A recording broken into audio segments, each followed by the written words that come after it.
सरदार भगत सिंह, जिन्हें शहीद आजम के नाम से जाना जाता है, भारत के स्वतंत्रता संग्राम के सबसे प्रभावशाली क्रांतिकारियों में से एक थे। उनकी पूरी कहानी साहस, बलिदान और वैचारिक दृढ़ता का प्रतीक है। जन्म और प्रारंभिक जीवन। जन्म। भगत सिंह का जन्म 27 सितंबर 1907, कुछ दस्तावेजों के अनुसार 28 सितंबर को पंजाब के लायलपुर जिले के बंगा गांव, अब पाकिस्तान में हुआ था। परिवार। वे एक देशभक्त सिख परिवार से थे। उनके पिता किशन सिंह और चाचा अजीत सिंह स्वयं प्रमुख स्वतंत्रता सेनानी थे। उनके जन्म के समय ही उनके पिता और चाचा जेल से रिहा हुए थे, इसलिए उनकी दादी ने उन्हें भागों वाला, भाग्यवान कहा, जिससे उनका नाम भगत सिंह पड़ा। प्रेरणा। 1919 के जलियांवाला बाग हत्याकांड ने 12 वर्षीय भगत सिंह के मन पर गहरा प्रभाव डाला। उन्होंने वहां की रक्त रंजित मिट्टी एक बोतल में भरी और आजीवन अंग्रेजों के खिलाफ लड़ने की कसम खाई। क्रांतिकारी यात्रा की शुरुआत। असहयोग आंदोलन। शुरुआत में वे महात्मा गांधी के अहिंसक आंदोलन से जुड़े, लेकिन 1922 के चौरी चौरा कांड के बाद जब गांधी जी ने आंदोलन वापस लिया तो भगत सिंह का झुकाव सशस्त्र क्रांति की ओर हो गया। संगठन। उन्होंने लाहौर में नौजवान भारत सभा की स्थापना की। बाद में वे चंद्रशेखर आजाद के साथ मिलकर हिंदुस्तान सोशलिस्ट रिपब्लिकन एसोसिएशन के मुख्य सदस्य बने। अध्ययन। वे एक प्रखर पाठक थे और समाजवाद, अराजकतावाद और यूरोपीय क्रांतिकारी आंदोलनों का गहरा अध्ययन करते थे। प्रमुख क्रांतिकारी घटनाएं। लाला लाजपत राय की मृत्यु का बदला। 1928 में साइमन कमीशन के विरोध के दौरान पुलिस की लाठीचार्ज से लाला लाजपत राय की मृत्यु हो गई। इसका बदला लेने के लिए भगत सिंह, राजगुरु और सुखदेव ने अंग्रेज अधिकारी स्कॉट को मारने की योजना बनाई, लेकिन गलती से उन्होंने जेपी सॉन्डर्स को गोली मार दी। असेंबली में बम धमाका। 8 अप्रैल 1929। बहरे अंग्रेजों को सुनाने और दमनकारी कानूनों, ट्रेड डिस्प्यूट्स बिल का विरोध करने के लिए भगत सिंह और बटुकेश्वर दत्त ने दिल्ली की सेंट्रल लेजिस्लेटिव असेंबली के खाली स्थान पर बम फेंके।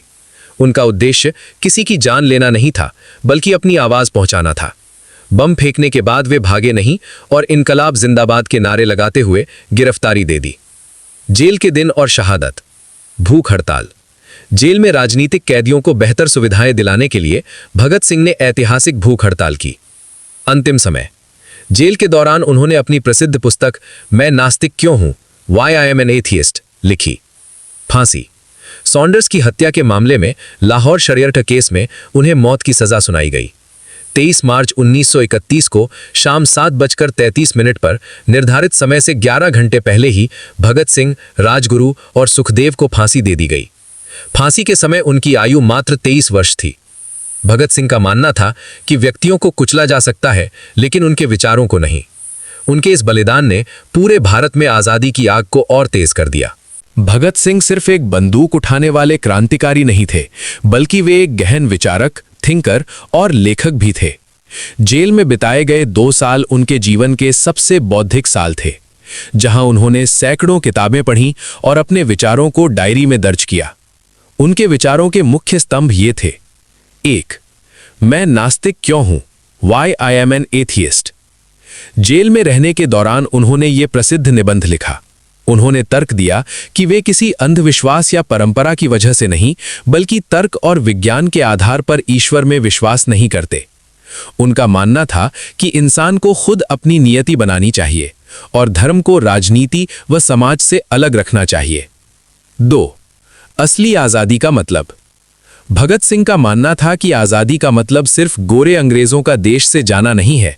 वे अक्सर कहते थे, अगर अंग्रेज भारत छोड़कर चले जाएं और सत्ता भारतीय अमीरों और शोषकों के हाथ में आ जाए तो गरीब के लिए कुछ नहीं बदलेगा। उनके लिए सच्ची आजादी वो थी जहां इंसान के हाथों इंसान का शोषण बंद हो। वे एक समाजवादी भारत का सपना देखते थे। 3. हिंसा बनाम विचारधारा। भगत सिंह को अक्सर उग्रवादी समझने की गलती की जाती है, लेकिन उनके विचार बहुत गहरे थे। उन्होंने कोर्ट में कहा था, बम और पिस्तौल क्रांति नहीं लाते, क्रांति की तलवार विचारों की सान पर तेज होती है। इसका मतलब था कि हथियार से ज्यादा ताकतवर विचार होते हैं। भगत सिंह की जेल डायरी के कुछ खास अंश। भगत सिंह ने अपनी जेल डायरी में कई महान दार्शनिकों के उद्धरण लिखे और अपने विचार साझा किए। उनके कुछ प्रसिद्ध कथन आज भी युवाओं को प्रेरित करते हैं। देश प्रेम पर। वे मुझे मार सकते हैं, लेकिन वे मेरे विचारों को नहीं मार सकते। वे मेरे शरीर को कुचल सकते हैं, लेकिन वे मेरी आत्मा को नहीं कुचल पाएंगे। क्रांति पर। क्रांति का मतलब केवल सशस्त्र संघर्ष नहीं है। इसका अर्थ है अन्याय पर आधारित समाज के ढांचे को बदलना। उनकी विरासत। भगत सिंह ने अंतिम समय में भी हार नहीं मानी। फांसी से कुछ समय पहले वे लेनिन की जीवनी पढ़ रहे थे। जब उनसे अंतिम इच्छा पूछी गई तो उन्होंने कहा, एक क्रांतिकारी दूसरे क्रांतिकारी से मिल रहा है।